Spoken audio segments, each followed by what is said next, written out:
자, 이제 오늘 주신 말씀 함께 나누도록 하겠습니다. 위기를 넘어라는 제목으로 함께 은혜를 나누겠습니다. 오늘 이야기는 좀 설명이 필요하죠. 동방에서 온 박사들이 별을 보고 유대인의 왕이라고 하는 어떤 존재를 발견하러 왔습니다. 유대인의 왕이니까 당연히 예루살렘에서 태어났겠지 하고 왕에게 왔습니다. 당시에 이 유대 땅을 다스리던 통치자는 물론 로마가 통치를 했지만 분봉왕이라 해서 그 지역의 왕을 그대로 세워줬습니다. 그 당시에 헤롯 대왕이 그 자리에서 지키고 있었는데, 그때 헤롯 왕이 가만히 보니까 아니, 나는 아기가 없는데 도대체 누가 왕이 된단 말인가? 근데 표정 관리하면서 대제사장하고 서기관들을 불러다가 이게 무슨 영문이냐 물어봤더니 미가서 5장 2절에 보면 베들레헴에서 이스라엘을 통치할 자가 나온다고 했습니다. 그랬더니 동방에서 온 박사들이 그곳으로 향하게 됐습니다. 헤롯은 잘 인사하고 돌아오는 길에 어디에서 나셨는지 알려주시오라고 배웅 인사를 했죠. 그리고 그 마음속에 갑작스러운 불안함과 초조함과 그리고 분노가 일었습니다. 내가 여기 있는데 누가 내 다음 왕을 한단 말인가? 아니, 나한테 도전할 자가 벌써 태어나면 어떡하는가?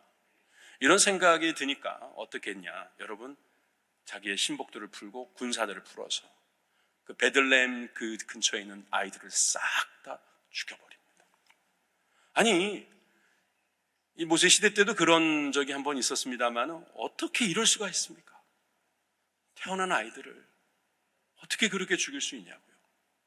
여러분, 오늘 본문 16절에는요 이렇게 완전하게 기록되어 있어요. 이에 헤롯이 박사들에게 속은 줄 알고 심히 노하여 사람들을 보내어 베들레헴과 그 모든 지경 안에 있는 사내 아이를 박사들에게 자세히 알아본 그때에 기준하여 2살부터 그 아래로 다 죽이니. 여러분, 박사들은 꿈을 꾸고 헤롯에게 말해주면 안 된다는 걸 알고 그냥 돌아가 버립니다. 말해주지 않는다고 어떡할 거예요? 그냥 돌아가 버렸어요.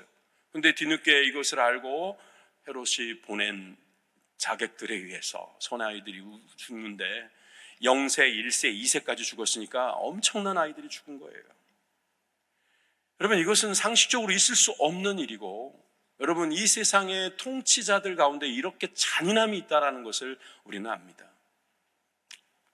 여러분, 우리는 이 세상의 많은 왕들이 통치하고 또 우리에게는 왕이 없지만 우리들이 의지하거나 또 우리들이 힘을 못 쓰거나 우리들이 무조건 따라가야 될 여러 가지 환경과 여러 가지 형편들이 있음을 보게 됩니다.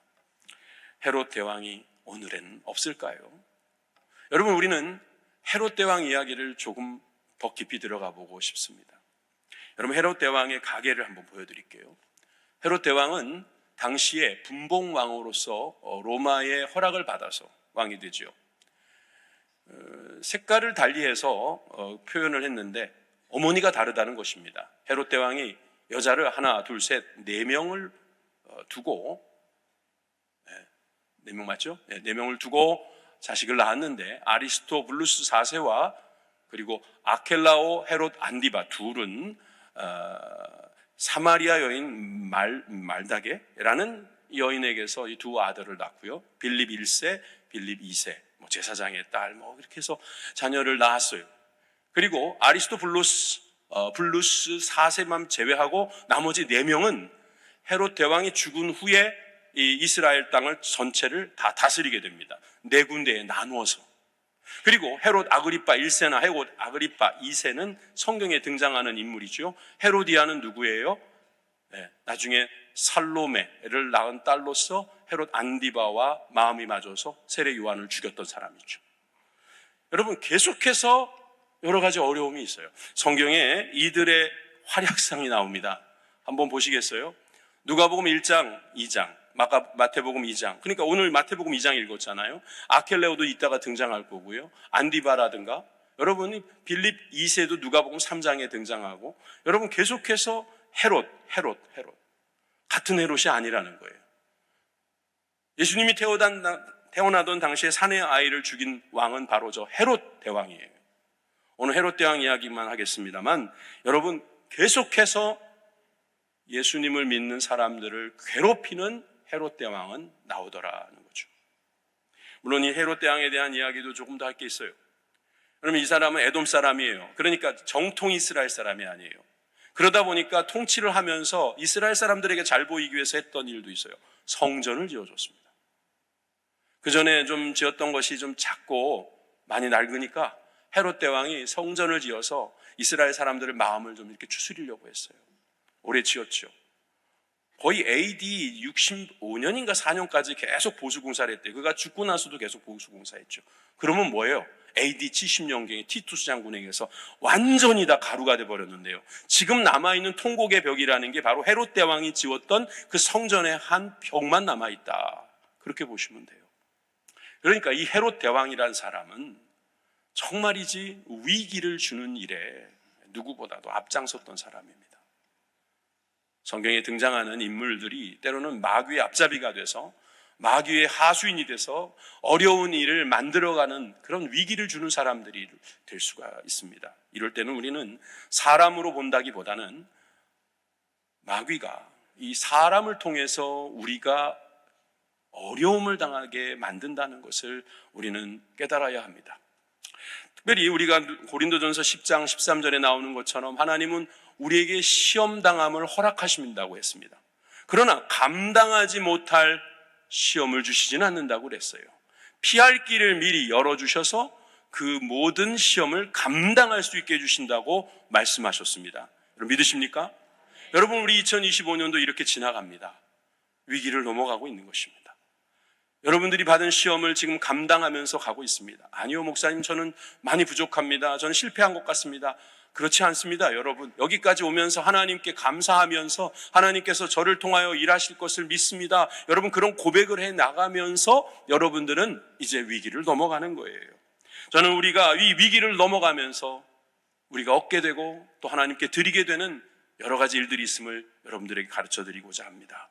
첫 번째, 위기 속에서 들려오는 하나님의 음성이 있다는 사실을 깨달으시기 바랍니다. 위기를 넘어가다 보면 위기 속에서 들려오는 하나님의 음성이 있다는 것입니다. 자, 13절과 19절을 함께 읽어보겠습니다. 시작. 그들이 떠난 후에 주의 사자가 요셉에게 현몽하여 이르되 헤롯이 아기를 찾아 죽이려 하니 일어나 아기와 그의 어머니를 데리고 애굽으로 피하여 내가 내게 이르기까지 거기 있으라 하시니. 또 19절입니다. 헤롯이 죽은 후에 주의 사자가 애굽에서 요셉에게 현몽하여 이르되 일어나 아기와 그의 어머니를 데리고 이스라엘 땅으로 가라. 아기의 목숨을 찾던 자들이 죽었느니라 하시니. 아이를 낳았습니다. 해산의 고통이 아직도 가시지 않았을 때일 겁니다. 그런데 갑자기 꿈에 천사가 나타나서 빨리 애굽으로 가라는 거예요. 요셉은 깨달았어요. 이건 분명히 하나님의 음성이다. 그래서 그는 그 하나님의 음성을 들은 그 가운데서 행동으로 옮기게 되겠죠. 19절에도 보면 애굽에 가 있었습니다. 피신해서 있다가 가만히 있다가 다시 돌아와라 하니까 다시 돌아오는 거예요. 여러분, 이렇게 주의 음성을 들으면 사는 것입니다. 주의 음성을 듣고 그대로 움직이는 가운데서 하나님께서 우리에게 길을 열어주시는 놀라운 축복이 있음을 믿으시기 바랍니다. 여러분, 뭐가 지혜인 줄 아십니까? 잠언 3장 5절에서 6절에 너는 마음을 다하여 여호와를 신뢰하고 내 명철을 의지하지 말라. 너는 범사에 그를 인정하라. 그리하면 내 길을 지도하시리라 말씀하셨습니다. 누구를 신뢰하십니까? 누구를 인정하십니까?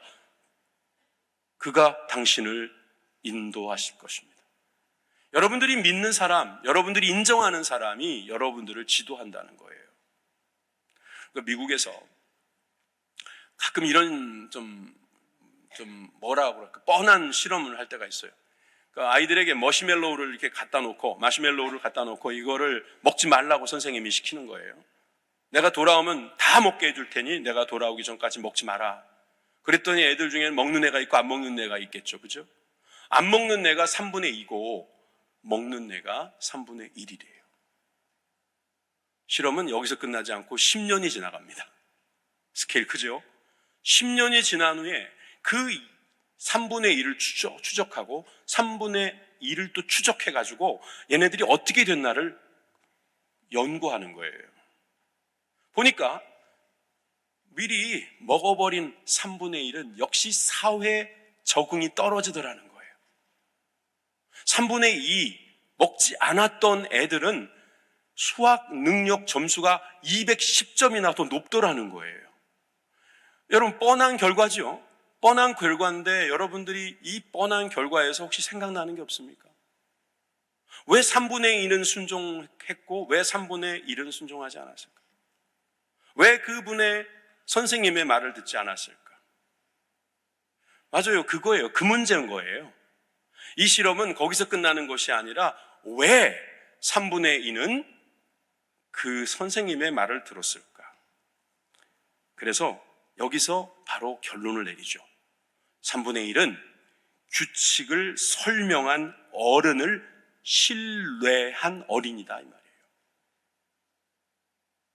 사람의 말을 신뢰할 줄 아는 사람이 결국은 성공하더라 이 말이에요. 사람의 말을 듣지 않아요. 저 사람 믿을 수 없다고 생각하는 겁니다. 아유, 저래봐야 나중에 안 줄 수도 있고 의심하기 시작하는 거죠. 그때까지 혹시 내가 놓치면 어떡하나? 그래도 놓치더라도 어디 있던 걸 다시 갖고 와서 우리에게 약속은 지켜주겠지, 이렇게 믿는 아이가 있는가 하면 아니야, 내 밥은 내가 챙겨 먹어야 돼, 막 그러면서 그냥 그걸 자기 뜻대로 하는 사람, 분명히 차이가 있다는 거예요. 여호와를 신뢰하고 내 명철을 의지하지 말라, 너는 범사의 그를 인정하라, 이 말씀은 바로 오늘날 우리에게도 해당되는 말씀이자, 우리는 과연 이 말씀을 하는 분들을 신뢰하고 있는가? 그렇다면 여러분, 우리는 그분의 지도를 받게 될 것입니다.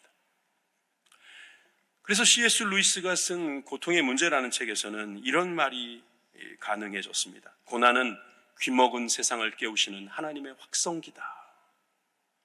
하나님은 우리의 즐거움 속에서 속삭이시고, 그리고 우리의 양심에는 말씀을 하시고, 우리의 고통 속에서는 소리를 지르신다.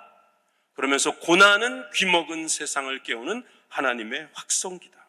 여러분, 위기가 찾아옵니다. 그런데 그 위기에서 하나님께서 더 크게 외치십니다. 위험해. 거기서 떠나. 거기서 피해. 그래야만 살 수 있어. 이런 말씀을 들을 수 있다면 여러분, 고난도 때로는 유익한 것입니다. 위기는 바로 하나님의 음성을 직접 들을 수 있는 그런 축복의 시간이라 할 수 있죠. 어떤 사람은 그런 간증하잖아요. 왠지 기도하고 싶어서 기도를 했더니 아들이 전화가 온 거예요. 어머니, 나 좀 전에 큰일이 있었어. 근데 하나님께서 그랬는지 정말 기적같이 내가 기사회생했어. 뭐 그런 이야기 못 들어보셨어요? 내가 기도하다가 뭐 또 정말 하나님께서 주신 감동이 있어서 뭘 하는데, 그래서 버스를 놓쳤는데 그 버스가 나중에 보니까 절벽에 떨어졌더라. 뭐 참 비극적인 이야기지만 하여튼 그런 이야기가 왜 나오는 이야기입니까? 민감하니까. 위기 속에서 하나님의 음성을 들을 수 있는 안테나를 높이 올려서 그 소리를 들을 수 있는 그 사람, 바로 여러분들이 되길 주님의 이름으로 축원합니다. 위기를 넘어가는 것, 그것은 위기 속에서 들려오는 하나님의 음성을 듣는 것입니다. 두 번째, 위기를 넘어서 우리는 그것을 기회로 바꾸는 행동을 해야 될 것입니다. 여러분, 위기는 기회일 수도 있다는 이야기 많이 들어보셨잖아요. 여러분, 이 기회는 우리가 어떤 행동을 할 때 얻어질 수 있는 겁니다. 아까 13절을 읽으셨는데 14절을 이어서 보십시오. 요셉이 일어나서 밤에 아기와 그의 어머니를 데리고 애굽으로 떠나갔다 그랬어요. 일어나서 밤에, 그러니까 밤에 일어난 거죠. 아니, 우리 아내가 이렇게 몸이 시원치 않은데 꼭 밤에 가야 되나? 생각할 수 있어요. 이 아이 태어난 지 얼마 되지도 않았는데 얘 데리고 나갔다가 혹시 무슨 일이라도, 아니 지금 나귀가 몇 마리 있는 것도 아니고, 그리고 애굽이 어딘데 거기가요 150km나 더 내려가야 되는데, 이집트요, 이집트. 이집트에 어떻게 가냐 이 말입니다. 하나님 앞에, 하나님 그럼 내일 가면 안 됩니까? 아니 이미 산후줄이 끝난 다음에 가면 안 되겠습니까? 그러지 않았다는 거예요. 밤에 일어나서 바로 순종하는 거예요. 애굽에 있을 때도 마찬가지고, 애굽에 있을 때도 보니까 21절을 보세요. 요셉이 일어나 아기와 그의 어머니를 데리고 이스라엘 땅으로 들어가니라. 그냥 주의 사자가 말하면 그대로 일어나서 바로 움직이는 겁니다. 아니, 여기서 조금 더 있으면 안 되나요? 이제 적응 끝났는데, 여기서 조금만 더 있어도 좋겠는데, 아니, 기왕에 여기까지 왔으니까 애굽의 교육도 좋잖아요. 요즘으로 말하면 미국이거든요. 미국에 왔으니까 미국에서 그냥 공부 좀 더 해가지고 여기서 학위 받아가지고, 이제 메시아니까 이런 좀 제왕교육도 하나 받아야 되니까 여기서 좀 이렇게 해주시면 안 되나요? 비빌 수도 있었잖아요. 뭉갤 수도 있었잖아요. 그냥 머물 수도 있었잖아요. 근데 일어나서 나오는 겁니다. 누구처럼? 믿음의 거인들처럼. 아브라함은 너 아들, 네가 100세에 낳은 아들 나한테 바칠 수 있겠냐? 바쳐라. 그냥 뭐 있겠냐도 아니에요. 바쳐라. 이 말씀을 하셨을 때 아브라함의 행동은 이렇습니다. 창세기 22장 3절을 다 같이 읽겠습니다. 시작.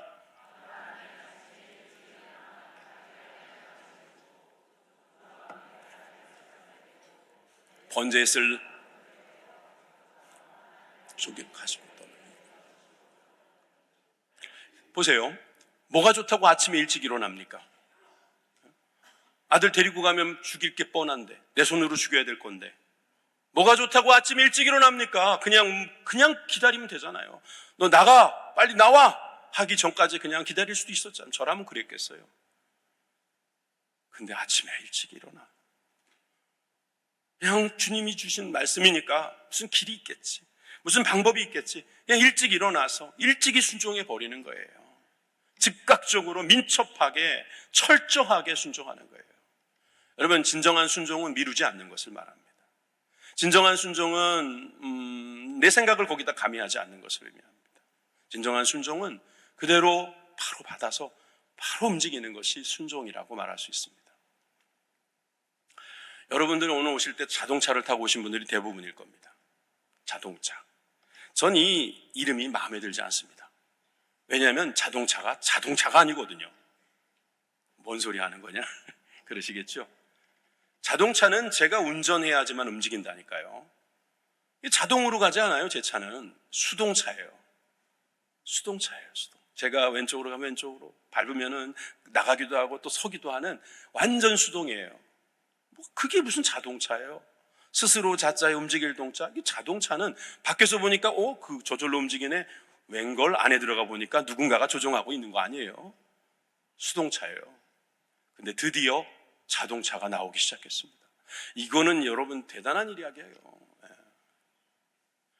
정말 이 자동차가 제대로 자동차가 되려면요, 두 가지 핵심적인 요소가 있어야 된다는 거예요. 고정밀 지도, HD맵이라고 해서 위성으로 받아야죠. 요즘에는 우리가 워낙 이 하이브리드한, 또 그리고 굉장히 이런 통신이라든가 이게 빨라가지고 말이에요. 또 센서도 있는데 카메라 같은 경우는 색깔이라든가 모양을 구분해서 표지판이나 신호등을 감지할 수 있다 그래요. 라이더라고 해서 이 3D를 레이저로 판명해서 이 어떤 입체적인 것을 인식할 수 있는 센서가 있고, 레이더는 우리가 알다시피 거리를 측정할 수 있는 그런 센서라고 할 수 있어요. 이 두 가지가 다 같이 합쳐져서 이 자동차가 바로 반응을 해야지만 정말 스스로 가는 차가 되는 겁니다. 물론 입력은 사람이 해야 되죠. 근데 여기서 정말 중요한 게 바로 HD맵이라고 하는 고정밀 지도예요. 위성에서 내려주는 계속 업데이트되는 새로운 것들이 있어야지 여기에 발을 맞춰서 이 차가 움직일 수 있는 거예요. 그렇거든요. 하나님께서 우리에게 주시는 새로운 길, 계속 업데이트되는 길, 어제의 길이 아니에요. 오늘 바뀌실 수도 있어요. 하나님께서 주시는 새로운 길을 매일마다 공급받아야 되는 거예요. 그것이 바로 고정밀 지도를 받는 우리들의 신앙이 돼야 되는 거죠. 좋은 센서를 가진 여러분, 그렇다면 하나님이 주신 고정밀 지도를 합쳐서 여러 가지 위기를 돌파하고 헤쳐나갈 수 있기를 주님의 이름으로 축원합니다.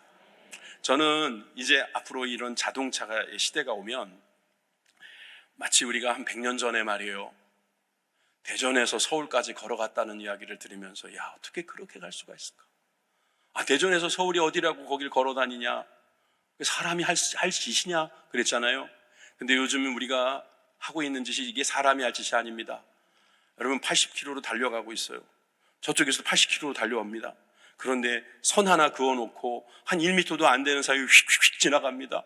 그럼 부딪히면 160km로 부딪히는 거예요.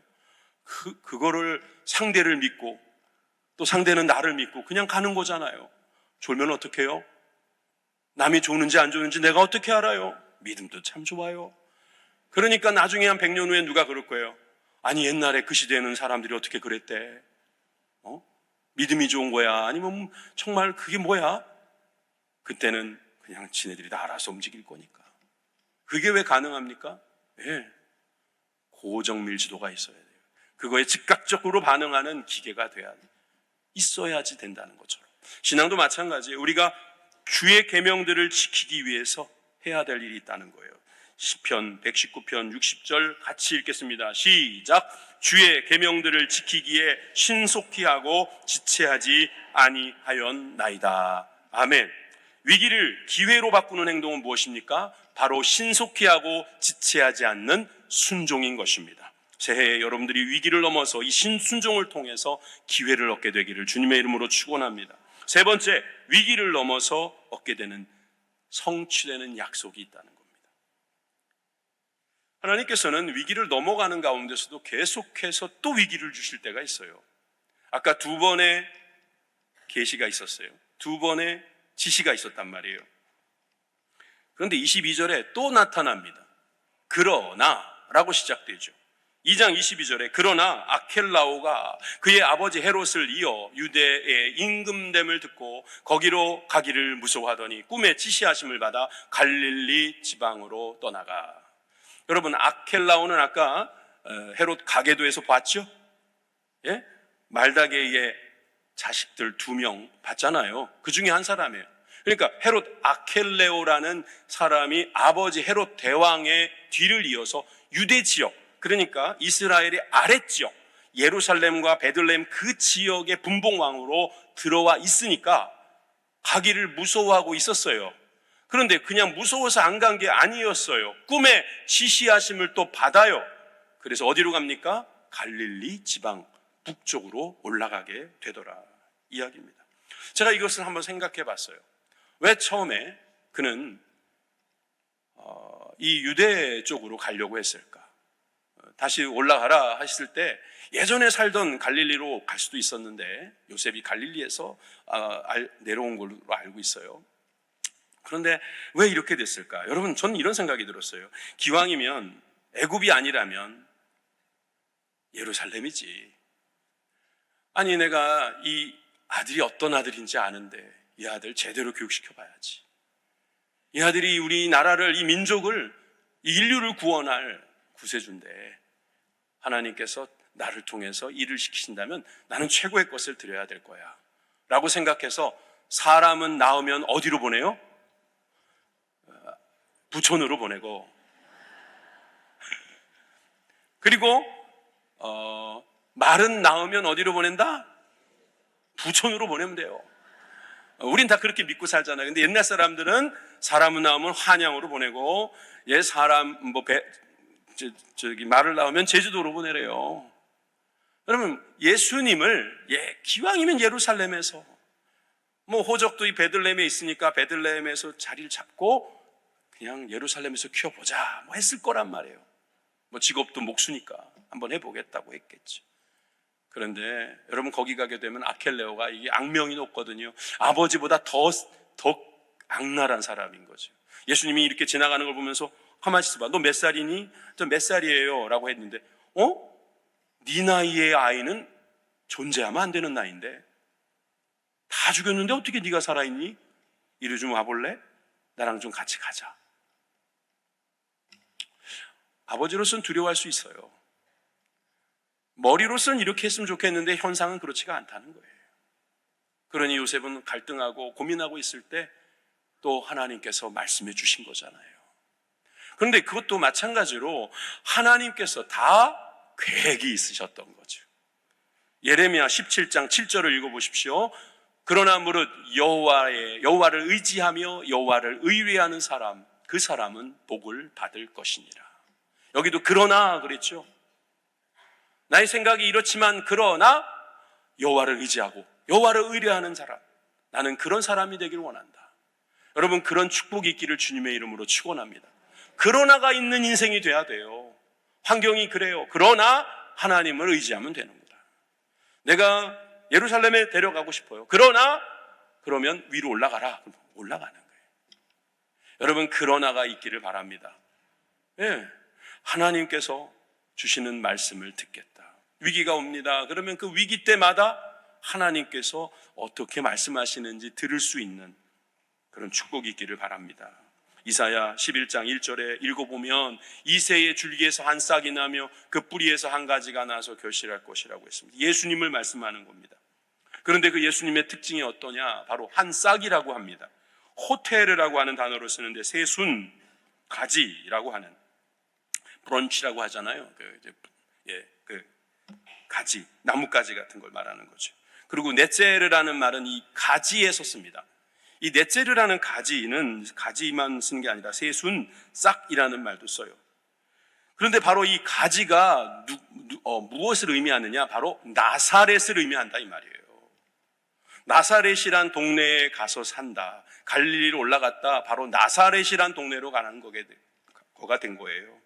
그 나사렛 동네에 가서 사니 이는 선지자로 하신 말씀에 나사렛 사람이라 칭하리라. 이 말씀이 어디 나와요? 아까 읽었던 이사야 11장 1절의 말씀에 나와요. 좀 전에 읽었잖아요. 한 가지가 나서 결실할 것이다. 그게 바로 네체르라는 거예요. 이사야의 말씀이 이루어지게 하시려고 예루살렘이 아닌 바로 나사렛에서 그 어린 시절을 보내게 하셨다는 겁니다.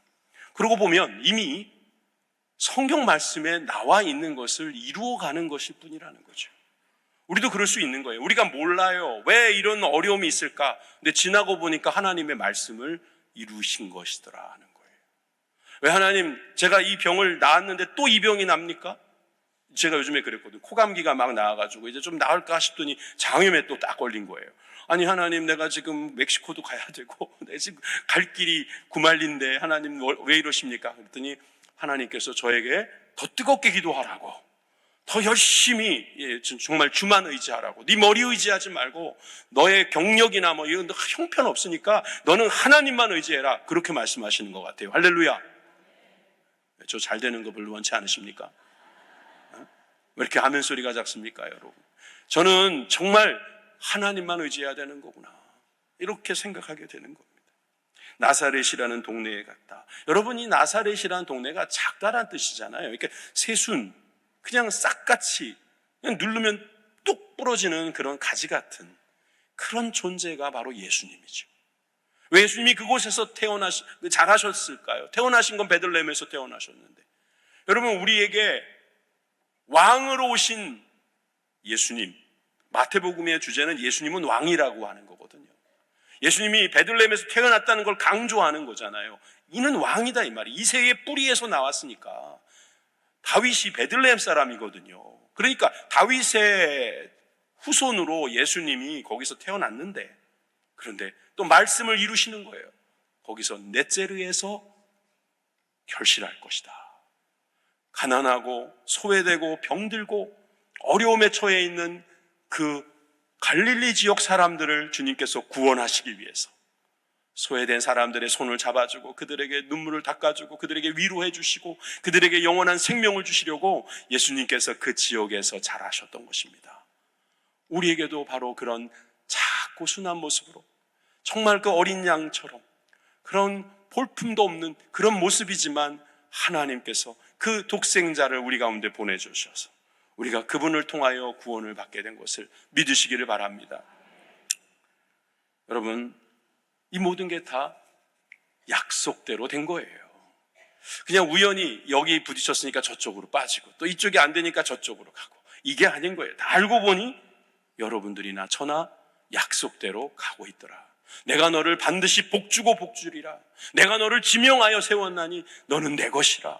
주님께서 우리에게 주신 그 모든 약속들이 다 이루어지게 하시기 위해서 우리를 이곳 저곳으로 인도해 주고 있는 과정이다. 믿으시면 아멘 하시기 바랍니다. 마태복음 2장 17절에서 18절 말씀에 이에 선지자 예레미야를 통하여 말씀하신 라마에서 슬퍼하여 그게 곧 통곡하는 소리가 들리니 라헬이 그 자식을 위하여 애곡하는 것이라.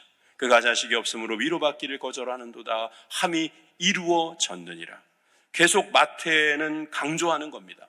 하나님의 말씀은 있었고 그 말씀이 그대로 성취되고 있더라 하는 거예요.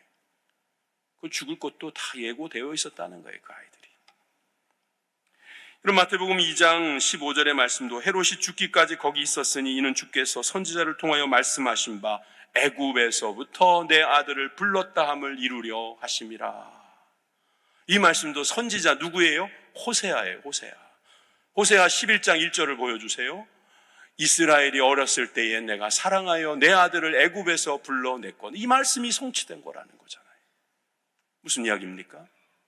주님은 말씀대로 일을 하고 계시고 그 말씀 속에서 우리는 깨달음이 있다는 거예요. 사실 저는 이 말씀에도 참 재미난 내용이 있다는 것을 알았습니다. 아니, 이 사람은 도저히 안 돼. 그 사람을 저로 칩시다. 아니, 참 기회를 줘도 잡지를 못하는 거예요. 또 넘어지고 또 쓰러지고 또 놓치고 또 실패하고. 그러면 저 같으면은 바꿔요. 선수 교체. 너 나와. 안 되겠어. 좀 쉬어. 그리고 괜찮은 친구를 내보낼 거예요. 근데 하나님께서는 왜 계속 쓰러져도 또 하라고 그러고 넘어져도 또 하라고 그러고 다시 일어나라고 그러고 내가 너 뒤에서 밀어줄게 화이팅 하면서 계속 밀어주실까요? 아니, 여러분들이라도 안 그렇겠어요? 하나님께서는 왜 죄를 계속 반복적으로 짓고 때로는 회개도 하지 않고 그냥 뻔뻔하게 살아가고 있는 우리들을 그대로 놔두실까요? 왜? 여러분, 우리도 가끔 그럴 때가 있어요. 인간인 우리도 가끔 그럴 때 있어요. 특정인에게는 이상하리만큼 후회해요. 누구예요? 자식들이요. 우리 자녀들한테는 계속 기회를 줘요. 말도 지지리도 안 들어요. 그래도 그냥 또 기회를 줘요. 성적표 받아왔는데 양같이 귀수가 되려고 그러는지 다 그래요. 그래도 우리 자식 이야기를 하는 게 아니니까 여러분 또 오해하지 마시기 바랍니다. 애들이 혼석길 맡깁니다. 자, 그런데 하여튼 이런 아이들에게 왜 기회를 줍니까? 사랑하니까. 여러분, 사랑하는 자녀를 왜 주님께서 버리시겠습니까? 또 기회를 주시는 거예요. 주님께서 예수님을 살리셔서 온 인류를 구원하시기 위하여 계획하신 길이 있습니다. 여러분들에게도 그 길은 계속될 것입니다. 애굽에 두지 않으시고 그렇다고 또 예루살렘이나 베들레헴으로 보내지 않으시고 갈릴리로 올리셔서 나사렛이라는 작은 마을에서 목수의 아들로 자라가게 하십니다. 애굽을 떠나라. 여러분, 일찍이 애굽에 있었던 또 다른 요셉이 있었죠. 또 다른 요셉. 원래 그 요셉이 원조 요셉이죠. 그도 이 요셉의 애굽에서 살았잖아요. 애굽에서 통치자로 제2인자로 장기 집권을 했던 이 요셉이 했던 말을 여러분 기억하십니까? 그 형제들 앞에서 이렇게 말합니다.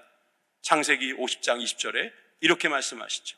당신들은 나를 헤아려 하였으나 하나님은 그것을 선으로 바꾸사 오늘과 같이 많은 백성의 생명을 구원하게 하시려 하셨나니. 헤롯 대왕은 나를 헤아려 하였으나 하나님은 그것을 선으로 바꾸사 나를 애굽으로, 나를 갈릴리로 인도하시지 않았는가? 여러분, 우리에게도 하나님께서 합력하여 선을 이루게 하실 줄 믿습니다. 25년도 지나갔습니다. 하나님 그 지나간 모든 시간들을 우리에게 선으로 바꿔주실 것을 믿습니다. 오늘과 같이 많은 사람의 생명을 구원하게 하시려고 오늘 우리를 인도하시는 줄 믿습니다. 여러분, 이 믿음으로 말미암아 승리하시기를 바라요.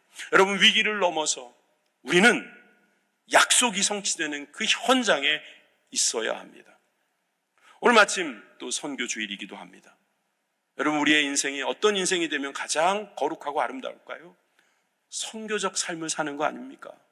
여러분, 우리의 삶 속에 가장 고귀한 것은 나의 것이라 생각하지 않고 하나님의 것이라고 인정하면서 하나님의 방법대로 쓸 것을 고민하고 그것을 사용할 수 있는 사람, 또 그런 시간을 드리고 그런 재능을 주님 앞에 드릴 수 있는 그런 여러분들과 같은 인생 되시기를 주님의 이름으로 축복합니다. 위기를 넘어 우리는 하나님의 음성을 들어야 합니다. 위기를 넘어 우리는 기회를 잡을 수 있는 순종을 해야 합니다. 위기를 넘어 성취되는 약속을 우리는 붙들어야 할 것입니다. 2026년도에도 위기를 넘어서 하나님께서 주시는 승리의 길, 생명의 길로 나아가시는 모든 성도들 되시기를 주님의 이름으로 축원드립니다. 기도하겠습니다. 하나님 감사합니다.